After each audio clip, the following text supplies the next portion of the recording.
Hello, and welcome to the next episode of the Live Your Spa Life show. Spa Life is a lifestyle that accepts that accomplishment and harmony coexist. The Spa and Spa Life, the SPA, is for Seek Power Always, that power within you to do your deeper work in the world. I am so thrilled to introduce our guest for today, Shana James. She is a love and leadership coach, and she has helped thousands of people over the last 15 years. She helps powerful leaders and in their relationships to be adored and cherished and deeply met. Shana, welcome to the show. Thank you. I'm happy to be here. I love the topic of power. So I love that you're doing this. Definitely. Well, and I just want to jump right in here about how do women stay in our power with men, but don't get masculine or close our hearts? Yeah. It's an amazing question. I mean, I think there's such a balance there, right? To stay in our power, I believe that we have to actually know what we want, first of all, which I don't know, for some women that might be easy. I don't know if you're one of them, but for me, that can be a challenge, or that's what I've been working on my whole life, is to really figure out, what do I want in this moment, and what's not necessarily what I think will take care of my partner or of us or the relationship, right? Like, how do I actually stay true with what I want and what would have me feel good in this moment? Yes, this is important to actually really look into that, because if we don't know what we want, how can our partner really help in co-facilitating that and having that happen? So that's definitely a great first step in that. Where do you take them from there? Yeah. So then I think we have to be able to speak it, because there's a way that I can say, I really want some attention right now, or I really want some connection right now, or whatever it may be. But then one of the things I find that we as women can tend to do is complain, and I'm guilty of this, and talk about what we don't like or we don't want instead of what we do want, right? And so the complaint might look something like, I don't feel like you're listening to me right now. And I can feel my eyes doing that like puppy dog thing. Sometimes we get kind of cute, or we get kind of sad, or I'm frustrated, or we get pissed and we get really angry, right? And it's like, every time I try to talk to you, you are doing something else, or whatever it may be, the way that we can complain,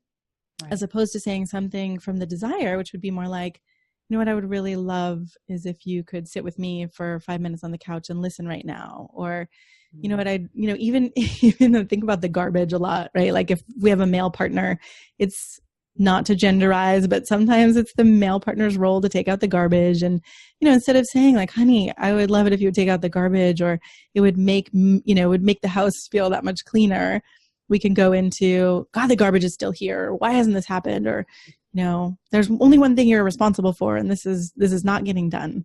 So to really shift from the opposite side of the coin, I say, like, is, the complaint to the desire. Right.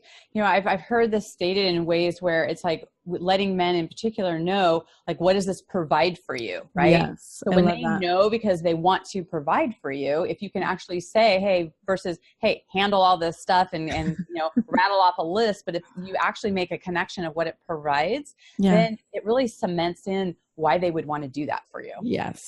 And I love too what you just said about make a connection. I know you're saying make a connection to why they provide, but there's also the make a connection, right? If you're actually connected about something, as opposed to here, I'm handing you a laundry list of things, or I'm just rattling off a laundry list, and you're not even really a person in my world anymore. We're not really being connected and, and loving together. Then it just starts to feel like nagging. Right. No, I totally see that. And you have a master's in psychology, and, you've appeared on panels alongside, Mama Gena and Claire Zammit. I mean, you've really been out there, in your work. How is it that you're using some of the technical training of what you've had and you've experienced versus, just being with people? And because you also train men, right? And how to understand how women think and what women want, which I found fascinating because, I think sometimes there's an assumption that men should read our mind, or we would hope that would happen. How is it that you're bridging the gap in supporting men around that? All right. Good question. Well, I work with a lot of men, and it's one of my specialties is to support men who are single to actually find relationship, or men who are struggling in relationship to figure out, how to keep it alive.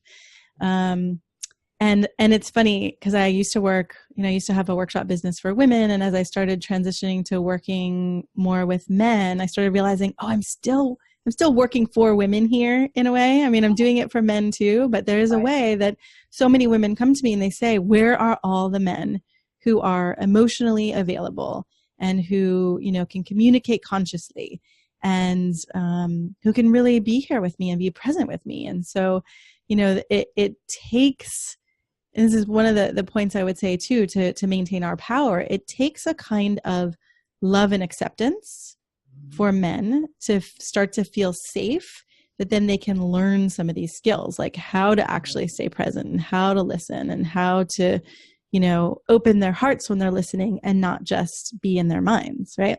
Right. So I like to support women to be able to do that as well.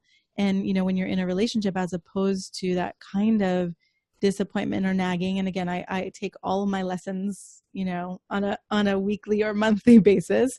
Because this happened to me even recently in my relationship, right? To be able to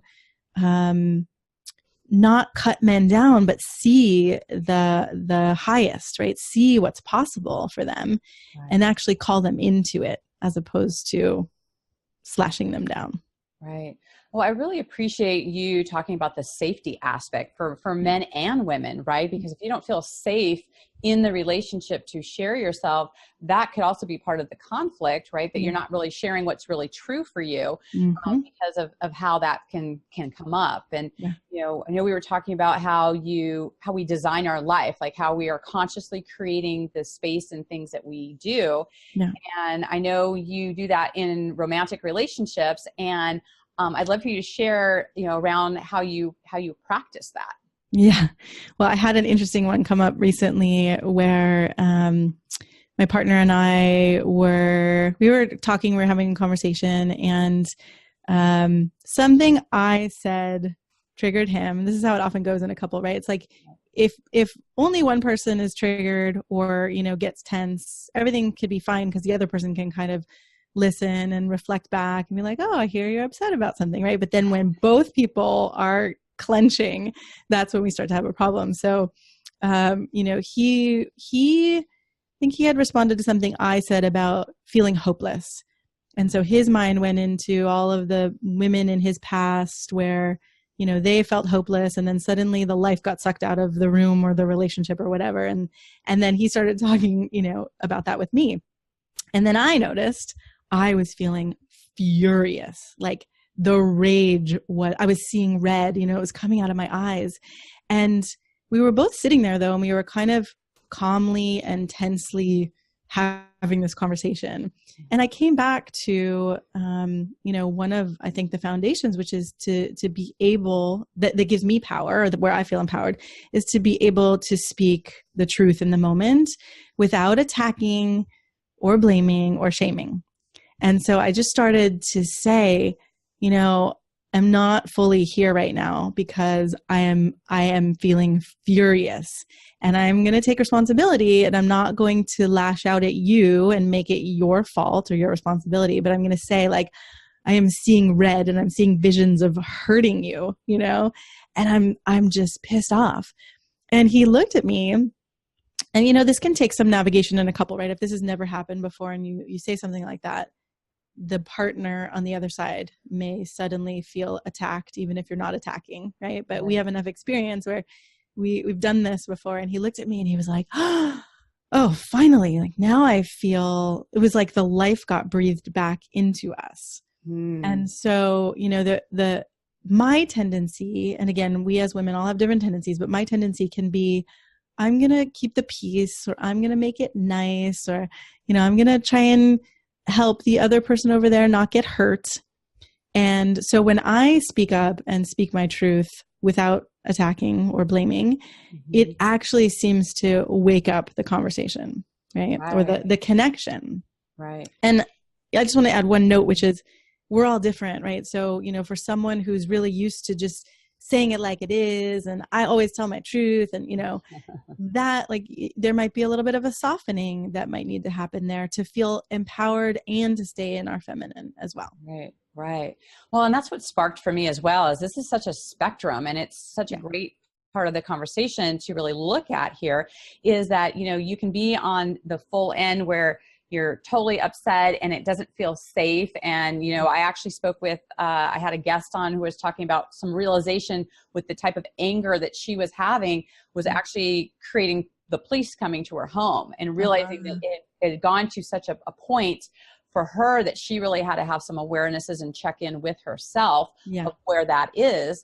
And then you look at the other side of where people don't speak their truth, right? And then there's the underlying anger that happens, and then coming together about really looking at what are some of those things where this is where communication is so key, that you know your partner and you know their nuances, that you can feel safe to speak that truth and do it in a way where it doesn't feel attacking. And if you had any, you know, experiences around that where you can maybe elaborate a little more for our listeners around knowing that there is such a great spectrum of that, and, you know, perceptions are such a big thing, and where you can actually feel safe to express your anger where the other person doesn't feel attacked, and that you actually feel heard. Yeah.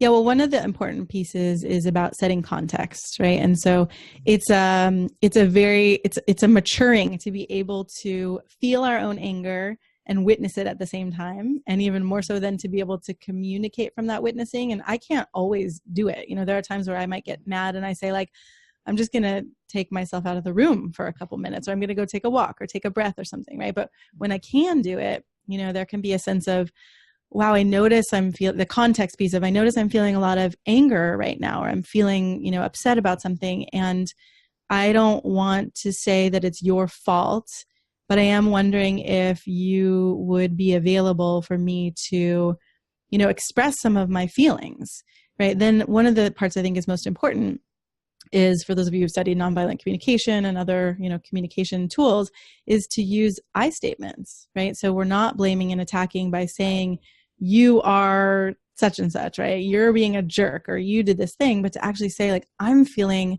this is where it can get vulnerable too. I'm feeling hurt, or I'm feeling let down, or I'm feeling, you know, and so this, you know, we went to the anger realm, but I'm also going to bring it into the sadness or the vulnerability realm, right? And that often underneath anger, there can be fear or sadness, or just that really tender heart. Right. So both get to be expressed. Yeah.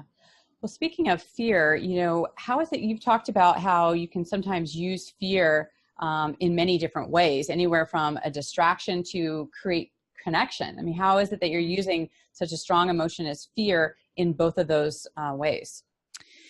Yeah, well, I mean, I think the tendency with fear is to is to do something more unconscious, right? When we get afraid, if I get afraid that you're going to leave me, I might start to try to leave you first. This is one of my old ones. When I was married years ago and I started to get a sense like he was upset with me, I would say something like, well, maybe we should just end this, or maybe this isn't working anyway. Or, you know, and in John Gottman and Julie Gottman's work, that's like one of the worst things you can do. It's a no, it's a never threaten the relationship, right? Because otherwise you just are eroding the trust and the foundation of the relationship. So I realized that I was doing that. So I think the high road with fear is the willingness to get vulnerable. And I had a colleague and a friend years ago who created what she and her partner called the race to vulnerability. And, you know, they would have this game where whoever got vulnerable first basically won the game. And I think they would create different prizes, or, you know, the other part of the couple would do something for the other one. And so when you take fear and you bring it up in a vulnerable way, right? If I said, wow, I'm really noticing I'm afraid that you're going to leave me right now, instead of, well, maybe this should be over and maybe I'm going to do blah, blah, blah, blah, blah, blah, or picking, you know, and I used to kind of make a commotion. It was like a smoke screen in a way. Right. So when you can get to the vulnerability in that deeper level and bring that, then you can actually create connection with the fear. Right. So when you look at the dynamics, you know, between men and women, you know, do you look at this in a way like, how is this affecting you even raising your son? Like, you know, how does, you know, your relationship with your son, I mean, he's only 7, you know, how does it affect your parenting? Yeah. I mean, I think it's a challenge for me because I'm, sitting here with him trying to figure out, okay, how do I raise him to be a man who's going to be respectful and honest and strong, but also that he can be vulnerable and he can say when he's having a need or when he's disappointed, but that he gets to own his feelings instead of blaming or, so Right. I think it does affect how I parent him. And I think I keep trying to look at, okay, if he were to continue this behavior into adulthood, how would he treat other people? Right. And how do I kind of navigate his understanding, relating with people through looking at, okay, I want him to have his feelings. He's a sensitive being. So I want him to be able to not just stuff that, because I see what happens now when men feel isolated and alone. Right. And I also want him to be able to receive, that other people have needs and feelings, and how do we talk that through without thinking that, there's some huge catastrophe here we need to navigate. Right. Well, and speaking of using the different tools, I know that you don't just rely on your mind to make decisions. Can you elaborate on what you do around that? Yeah, well, I can talk about it in a couple of ways. I mean, one way would be the context of what we're talking about here, which I use my body,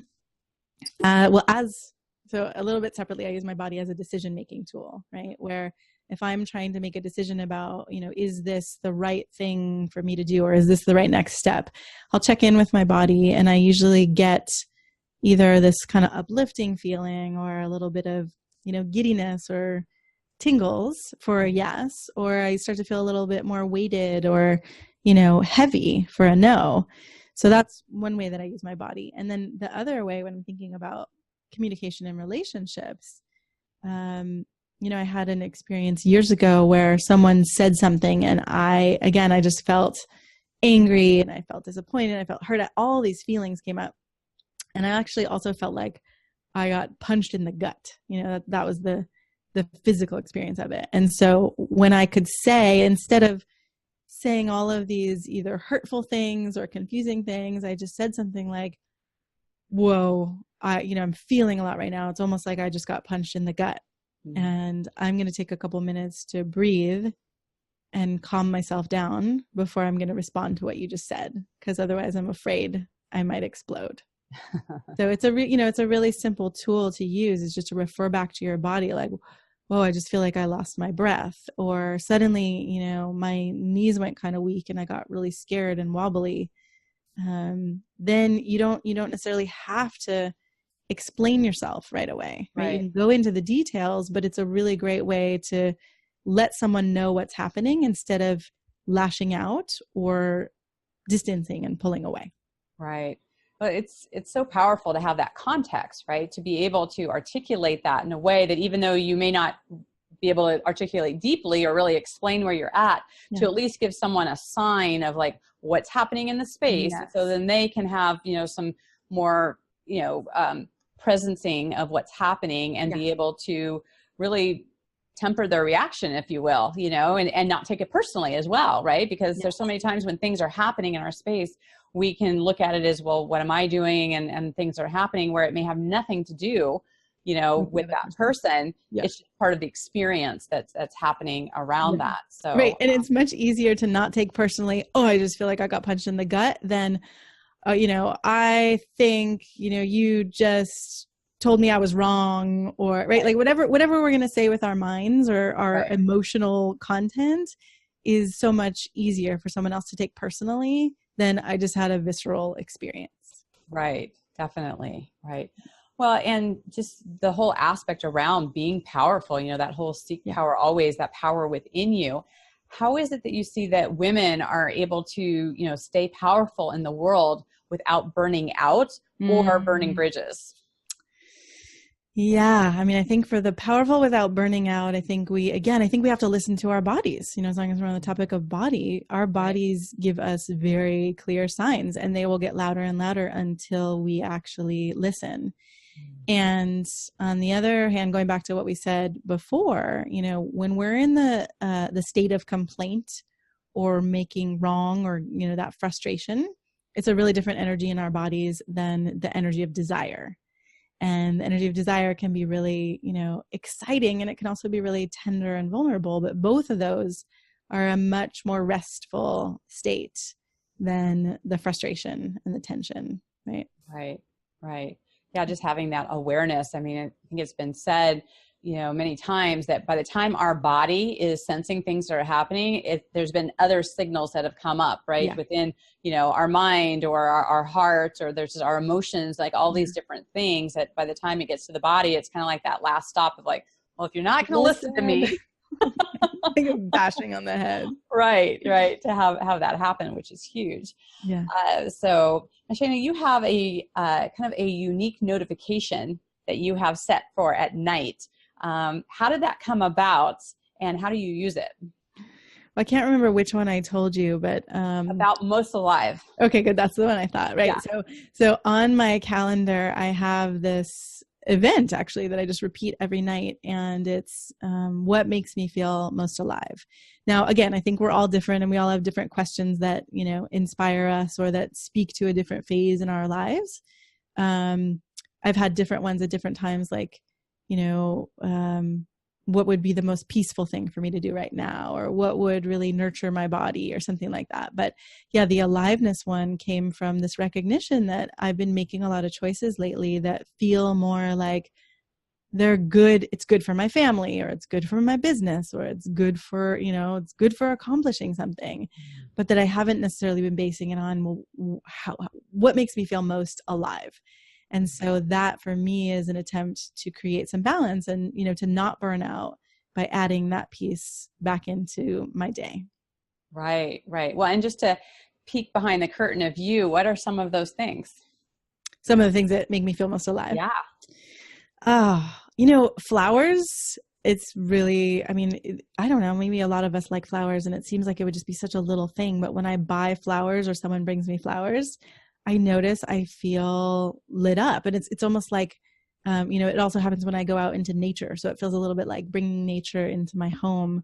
Right. And time with girlfriends has me feel really alive. Going to see lectures and music, and just being in the world of creativity is something that I feel like really lights me up and helps me feel alive these days.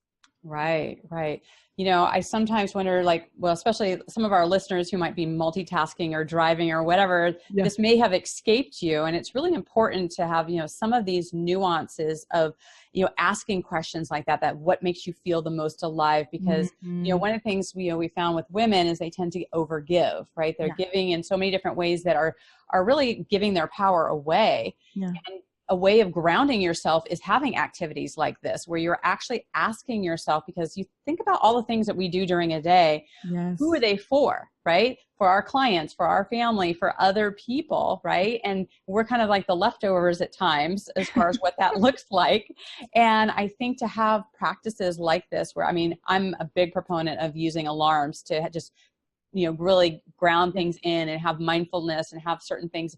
I've even had times where I've had on my, an alarm around breathe, right? Just take a breath or drink water, or just, something that just triggers the things that I may be neglecting in myself that I know that I need, right? Yes.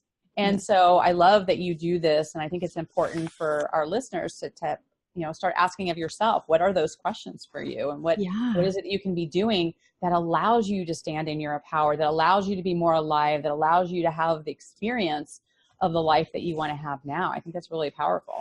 Yeah, right. Questions are powerful too, right? When we allow ourselves to be inside of a question, it guides our thinking and our feeling. And so, finding a right question is powerful. Definitely. Well, and speaking of questions, one of the things that I love to ask my guests, because I believe that our environment really has impact on us, about how we feel like in our bedrooms, different than the kitchen, and just different rooms that we have. And so what is your favorite room in your home, and why? My favorite room in my home. Wow. I think in this moment, because I think it changes, it might be my living room. Okay. And why? I don't know. If there's a comfy couch, and there's this Buddha in this room, but there's this other, Buddha painting, and the light at this time of year comes in through the window, and yeah, it just feels like a relaxing kind of nesting place to be.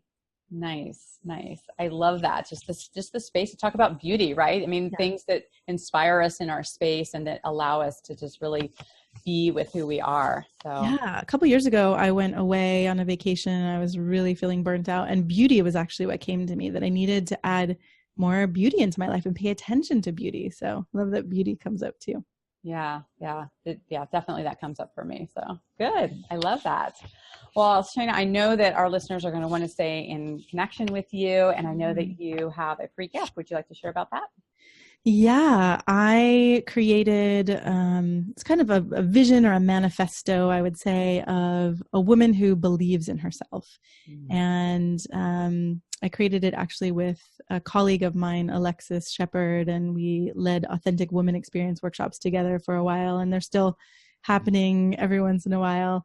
But we created this vision or this manifesto, and every time I read it, I feel inspired to just like a remembering of who I am when I fully believe in myself and what's possible when I believe in myself. So I wanted your listeners to be able to have it and read it, and you can print it out and keep it near you in the bathroom or, in your bedroom or wherever. It's going to actually keep you feeling inspired to fully believe in yourself. I love this. I just did a Facebook Live earlier today, and I had put in there, do you believe? And I started talking about, do you believe in yourself, and the self-doubt and things that start happening around that. So it's such an important conversation. And I love that you have that as a reminder for people to have that, because it's so important to be our own cheerleader. Yeah, right. And the self-doubt, everybody I work with has self-doubt. I have self-doubt. It's just, it's something that it's not like it's going to go away forever, just poof, right? Something that we all have to work on. And I think one of the best ways is to remind ourselves, oh, right, this is who I am, when I'm not stuck in that loop or that inner critic voice. Right. So important. Yeah. Any final thoughts for our guests? Final thoughts. I think especially for women, power doesn't have to be draining or feel like you have to, tense up and force yourself forward and be in a masculine place. I think being a woman and being clear about your desires and asking for them in a way that empowers other people, and that comes from a place of celebrating versus attacking or cutting someone down. I think that is a really powerful place to rest. Oh, I love that so much. Well, thank you so much for your time and for being here and sharing your wisdom here on the show. Thank you. Thank you for doing this and for continuing to empower women. My pleasure. And for our listeners out there, we couldn't do this without you, and we do not take for granted that your time is your most precious resource, and so appreciate you spending this time with us here today. And I would love for you to look into this time that we've spent together, and what's one thing that you're going to implement into your life, or you're going to add something or take something away, and to put into the comments like what that is, and to tag both Shana and myself if you have any further questions of us, how we can support you. We're really here to support in community, and one of the best ways that you can do that is to hit the subscribe and also share this message. The more we can get out into the world, the ways that we can stand in our own power, the ways that we can be better in relationship, be better with ourselves, that's our way of really making impact in the world. And those are some of the things that you can do by doing that. So please take a moment now to subscribe and to share, and just want to thank you so much for being part of our day. And until we connect again, live your spa life. Bye for now. See you.